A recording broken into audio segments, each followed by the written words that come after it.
This Apple retail store in Palo Alto, California is one of more than 360 Apple stores around the world. The Apple store is, of course, one of the most profitable stores in America. The average store attracts some 20,000 visitors every week. And people do some pretty crazy stuff in an Apple store. They propose in an Apple store, and yes, some actually have gotten married in an Apple store. A lot of people like to take video of themselves doing funny dances and uploading the video to YouTube or Facebook. Why? Why would they do such a thing?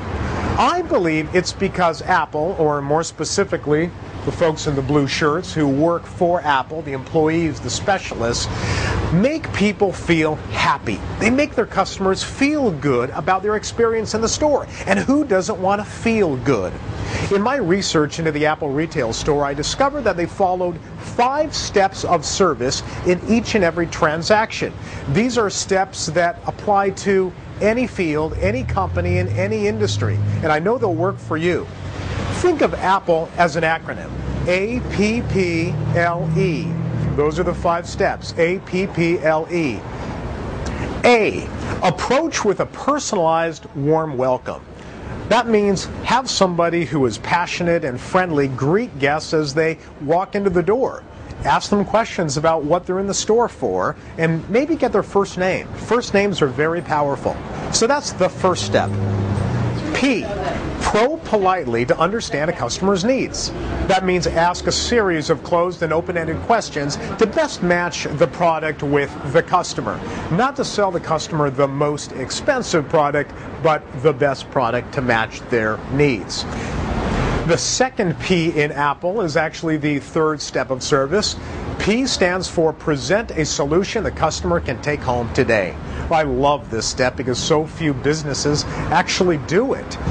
For example, let's say somebody is a little reluctant to put down several $100s for an iPad today. A specialist or a sales associate at the Apple store might say something like, "That's okay. Why don't we sign you up for a free workshop to find out all of the wonderful and amazing things you can do with the iPad?" So even though they did not sell the person a product, they still presented a solution that the customer could take home today. L stands for listen for and resolve issues or concerns. This step again is very important, and I really believe that it makes a difference if the specialist or salesperson is a little bit more experienced with the sales process. But when it works, it's very effective and very powerful. So listen for unresolved issues. That simply means that customers have what are called unexpressed wishes or desires. So there are things that are important to the customer, but they may not be giving a voice to those issues. For example, perhaps a customer looking at an iPad might be reluctant to buy the iPad because they're not sure if it's going to replace their portable computer when they're on the road. So a skills specialist will be listening for this conversation and suggest accessories like wireless keyboards that might turn the iPad into a truly ultra-portable computer. But you're not going to get to that point unless you probe, you've asked questions, and you're listening for the responses. Listen for and resolve issues or concerns. And finally, E. End with a fond farewell and an invitation to return. You know, the last thing that people remember about a conversation or a transaction is typically one of the most important things that will lead to a better perception of that particular brand. Now, that last part, end with a fond farewell, but an invitation to return, is really where loyalty gets built. For example, a specialist might say something like, "We know you're going to enjoy your new Mac. You mentioned photographs, that you like to edit and organize photographs and maybe create a photo album. You know, that upcoming trip to Disneyland would be a great time for you to create a photo album. When you do, would you bring it back and show it to me? I'd love to see it, and maybe I can give you some tips along the way."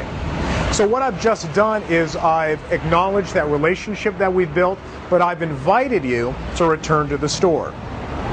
These 5 steps are really, really powerful, and they work for a lot of brands. Many other major brands have adopted and modified the 5 steps for that brand. They're very effective, they're very persuasive, great communications, and you have to train your staff to go through each and every one of the 5 steps in every transaction, in every conversation. I know they're going to work for you. because they make people feel acknowledged as soon as they enter a store or do business with you. They make people feel appreciated and enthusiastic and, above all, happy. Make people feel happy. They will reward you with their loyalty. That's the Apple way.